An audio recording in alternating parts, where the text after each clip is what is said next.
Assalamualaikum warahmatullahi wabarakatuh. Perkenalkan, saya Rizky Pasaranga dengan NPM 2313-201078, mahasiswa program studi Kesehatan Masyarakat Peminatan Epidemiologi Universitas Widyagama Mahakam Samarinda. Yang terhormat Bapak Sulung Alfianto Akbar Eskom, MMSI, selaku dosen pengampu mata kuliah Metodologi Penelitian Kuantitatif. Baik, di sini saya akan mempresentasikan proposal atau skripsi saya yang berjudul Hubungan Gaya Hidup dan Dukungan Sosial terhadap Kesehatan Mental Remaja di SMK Kesehatan Samarinda. Selanjutnya ada daftar isi. Yang pertama adalah latar belakang, selanjutnya rumusan masalah, tujuan penelitian, manfaat penelitian, kerangka teori, kerangka konsep, hipotesis penelitian, definisi operasional, dan terakhir kuesioner penelitian. Selanjutnya di sini ada latar belakang. Kesehatan mental remaja menjadi isu global serius. 1 dari 7 remaja mengalami gangguan seperti depresi dan kecemasan. Tekanan sosial, akademik, dan gaya hidup modern seperti kurang tidur, pola makan buruk, ketergantungan gawai, dan minim aktivitas fisik yang memperburuk kondisi psikologis. Selain itu, dukungan sosial dari keluarga, teman, dan sekolah berperan penting menurunkan stres dan meningkatkan daya tahan mental. Di Indonesia, sekitar 6,1% remaja mengalami gangguan mental emosional menurut Riskesdas 2018-2023, terutama akibat gaya hidup sedentari dan rendahnya dukungan sosial. Kondisi serupa terjadi di Kalimantan Timur, di mana 50% remaja menunjukkan gejala stres sedang sampai berat menurut Dinas Kesehatan 2024. Oleh karena itu, penelitian tentang hubungan gaya hidup dan dukungan sosial terhadap kesehatan mental remaja di SMK Kesehatan Samarinda penting untuk memahami faktor yang mempengaruhi kesejahteraan mental siswa kejuruan. Selanjutnya ada rumusan masalah. Yang pertama, apakah terdapat hubungan antara pola makan dengan kesehatan mental remaja di SMK Kesehatan Samarinda? Yang kedua, apakah terdapat hubungan antara kebiasaan tidur dengan kesehatan mental remaja di SMK Kesehatan Samarinda? Yang ketiga, apakah terdapat hubungan antara aktivitas fisik dengan kesehatan mental remaja di SMK Kesehatan Samarinda? Yang keempat, apakah terdapat hubungan antara penggunaan media sosial dengan kesehatan mental remaja di SMK Kesehatan Samarinda? Yang kelima, apakah terdapat hubungan antara dukungan sosial dengan kesehatan mental remaja di SMK Kesehatan Samarinda? Selanjutnya ada tujuan penelitian. Yang pertama ada tujuan umum. Tujuan umum untuk menganalisis hubungan antara gaya hidup dan dukungan sosial terhadap kesehatan mental remaja di SMK Kesehatan Samarinda. Yang kedua ada tujuan khusus untuk mengetahui hubungan pola makan, kebiasaan tidur, aktivitas fisik, penggunaan media sosial, dan dukungan sosial dengan kesehatan mental remaja di SMK Kesehatan Samarinda. Selanjutnya ada manfaat penelitian. Yang pertama ada manfaat teoritis untuk menambah literatur ilmiah tentang kesehatan mental remaja dan menjadi referensi penelitian lanjutan. Yang kedua ada manfaat praktis. Yang pertama untuk dasar kebijakan program kesehatan mental sekolah. Selanjutnya meningkatkan kesadaran siswa tentang gaya hidup sehat. Yang ketiga ada panduan bagi keluarga dalam memberikan dukungan sosial. Yang keempat evaluasi program kesehatan jiwa remaja. Selanjutnya ada kerangka teori.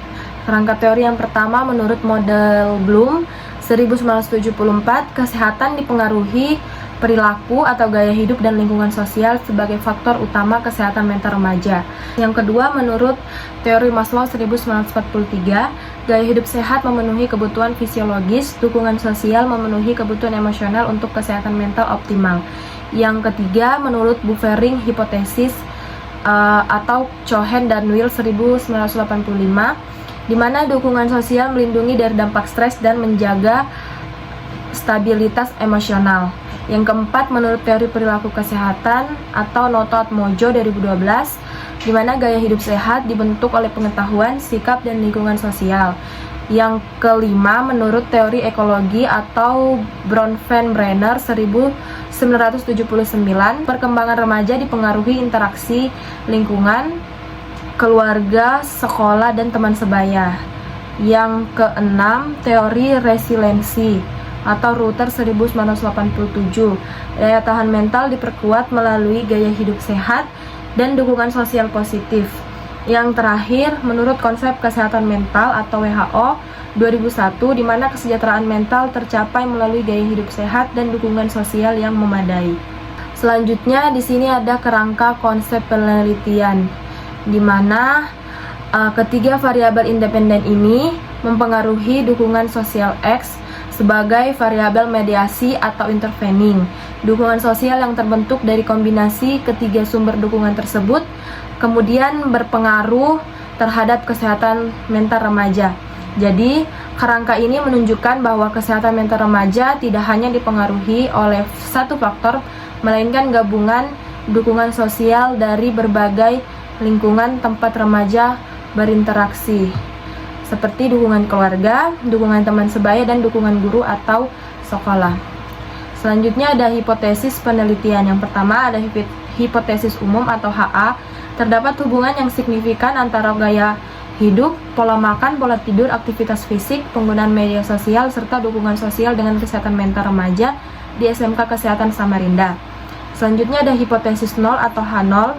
Tidak terdapat hubungan yang signifikan antara gaya hidup dan dukungan sosial dengan kesehatan mental remaja di SMK Kesehatan Samarinda. Yang terakhir ada hipotesis parsial, HA1 sampai HA5. Yang pertama HA1, pola makan berhubungan dengan kesehatan mental remaja. HA2, pola tidur berhubungan dengan kesehatan mental remaja.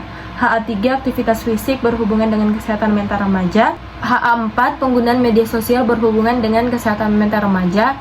Yang terakhir HA5, dukungan sosial berhubungan dengan kesehatan mental remaja. Selanjutnya di sini ada definisi operasional. Variabel yang pertama ada gaya hidup X1. Definisi operasionalnya segala bentuk kebiasaan dan perilaku individu yang mencerminkan cara seseorang menjalani kehidupan sehari-hari yang berpengaruh terhadap kesehatan fisik dan mental dengan indikator 1. Pola makan, keteraturan makan, konsumsi makanan bergizi, tidak melewatkan sarapan. Yang kedua pola tidur, lama tidur, waktu tidur malam, dan kualitas tidur. Yang ketiga aktivitas fisik, frekuensi olahraga, partisipasi, kegiatan fisik di sekolah. Yang terakhir penggunaan media sosial, durasi, intensitas, dan dampak emosional dari penggunaan media sosial dengan skala pengukuran skala Likert 1-4, di mana 1 tidak pernah, 2 kadang-kadang, 3 sering, dan 4 selalu. Di sini juga ada variabel dukungan sosial X2 dengan definisi operasional dan indikator serta skala pengukurannya. Dan yang terakhir itu ada variabel kesehatan mental remaja Y dengan definisi operasional dan indikator serta skala pengukurannya. Di sini ada kuesioner penelitian. Di sini ada beberapa contoh dari kuesioner penelitian, ada indikator. Yang pertama itu indikator dukungan emosional dengan item pernyataan seperti contohnya keluarga saya selalu memberi semangat saat saya menghadapi masalah dengan nomor butir 13 skala Likert 1-4. Terus ada teman saya mendengarkan ketika saya bercerita tentang masalah pribadi dengan nomor butir 14 skala Likert 1-4. Terus ada saya merasa diterima apa adanya oleh lingkungan sekitar dengan nomor butir 15 skala Likert 1-4. Di sini juga ada beberapa indikator, ada dukungan informasional, dukungan instrumental, dan dukungan penilaian, beserta beberapa item pernyataan, nomor butir, dan skala Likertnya. Baik, terima kasih. Sekian pemaparan presentasi proposal atau skripsi saya. Kurang lebihnya mohon dimaafkan. Wassalamualaikum warahmatullahi wabarakatuh.